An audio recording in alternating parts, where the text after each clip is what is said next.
¿Qué tal? Buenas tardes.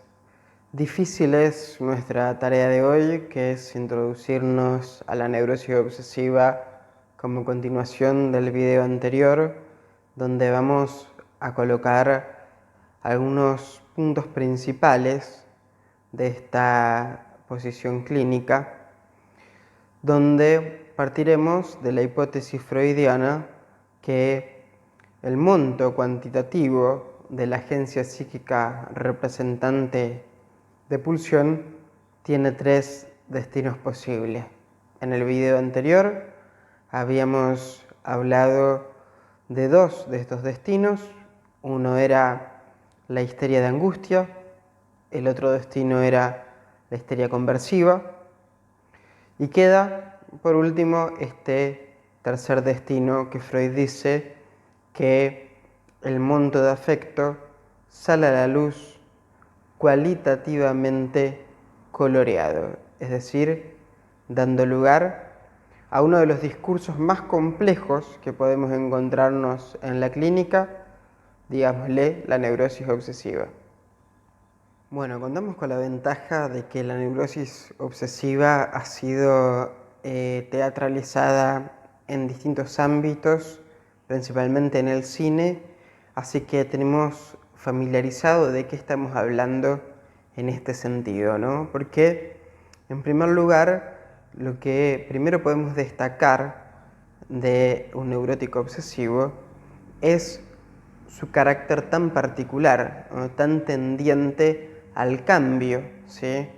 De repente puede ser que todo vaya bien hasta que sucede algo que uno desconoce, pero es muy familiar para el obsesivo, como por ejemplo algún tipo de cambio en alguna rutina establecida, y esto desencadena un malestar tremendo que muchas veces toma el carácter del mal humor. Acá en nuestro Instagram hemos recomendado una película llamada El hilo fantasma, que se puede apreciar muy bien estas cuestiones que marcábamos.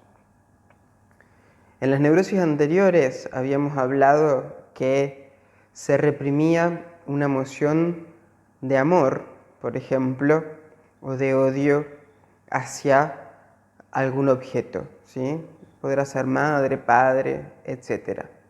En neurosis obsesiva contamos con una enorme dificultad en torno a esto, ya que Freud decía, producto de una regresión, un objeto amado ha caído bajo el influjo sádico del erotismo anal, ¿sí?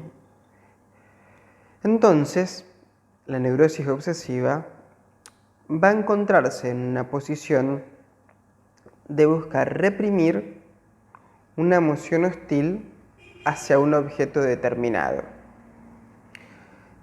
Esta posición, este esfuerzo de reprimir una emoción hostil, nos va a decir Freud, va a generar un fortalecimiento de un opuesto, es decir, del odio que se va a intentar reprimir, va a aparecer en la conciencia, y esto lo podemos apreciar en la clínica, un fortalecimiento del opuesto, ¿sí?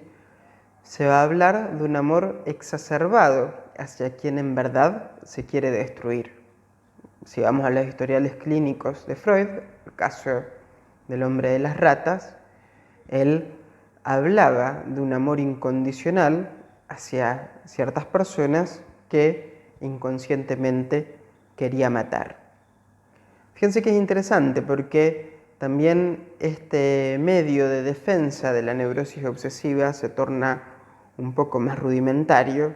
Si nosotros vamos al texto Pulsión y Destino de Pulsión, vamos a encontrar que hay en un modo de defensa anterior a la represión, y que justamente es uno de los destinos de la pulsión, el movimiento, si se quiere, hacia lo contrario, es decir, el pasaje de amor al odio. Entonces, fíjense cómo la neurosis obsesiva, además de estar atravesada por la represión, ¿sí?, como defensa frente a la emoción hostil, también agrega el fortalecimiento de lo contrario, es decir, sostener el amor en el lugar donde se ha reprimido el odio.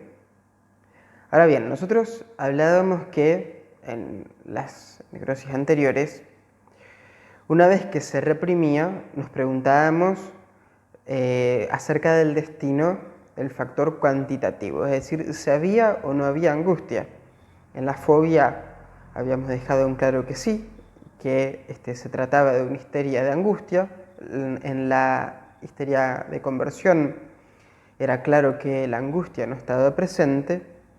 Y en la neurosis obsesiva uno se puede preguntar también cuál es este destino de la angustia, que va a quedar justamente desligado de la represión de una emoción hostil, pero que por la vía de las formaciones reactivas, es decir, por todas las artimañas que los obsesivos hacen con su carácter, por ejemplo, sus rituales, sus ordenamientos, todo este tipo de acciones obsesivas van a mantener en resguardo, decía Freud, la aparición de la hostilidad, del odio, de la emoción reprimida. Ahora bien, como es una represión tan compleja y es un discurso tan complejo la neurosis obsesiva, el retorno de la angustia no va a venir del lado de hacer consciente en un momento, por vía asociativa, que se ha reprimido una emoción hostil, sino que la angustia, decía Freud, se va a transformar en una angustia social o angustia de conciencia moral. Es decir, el obsesivo va a estar muy atareado por la culpa, que va a aparecer como una enorme preocupación en diferentes momentos, ¿sí? Uno de estos momentos, por eso al principio del video hablábamos de fallar a los rituales, justamente uno de los momentos donde el obsesivo va a encontrarse angustiado es cuando no pueda sostener estos rituales que lo mantienen a resguardo de vérselas con la emoción reprimida y odiada hacia un objeto determinado. Por lo tanto, y esto es muy interesante, en la neurosis obsesiva va a haber una formación sustitutiva que va a quedar plasmada en estas formaciones reactivas de carácter que no van a ser síntomas, al menos por un tiempo, y que van a sostener la neurosis obsesiva como lo que nuestros pacientes dicen, como una forma de ser, ¿sí?, de una escrupulosidad llevada a puntos extremos, de una conciencia moral ingobernable, de una autocrítica feroz. Todo esto es lo que inconscientemente hace, atravesado por sus mecanismos, el obsesivo, para salvaguardarse de que en lo inconsciente hay una emoción hostil hacia un objeto determinado. Parece que la neurosis obsesiva es uno de los discursos de nuestra clínica más interesantes y más complejos, y decíamos que las formaciones reactivas, formaciones sustitutas que han tomado el carácter, no se transforman en síntoma hasta que entran justamente en transferencia, es decir, hasta el momento en el cual el obsesivo inquieto por esta forma de ser se pregunta, bueno, ¿qué es lo que le pasa? ¿A quién responde con semejantes demandas de conciencia moral, ¿no?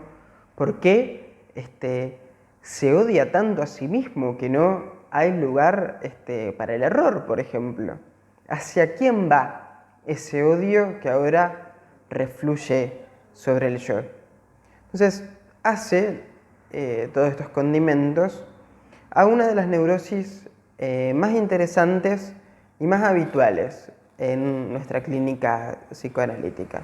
Así que bueno, espero que les haya interesado el video y continuamos la próxima.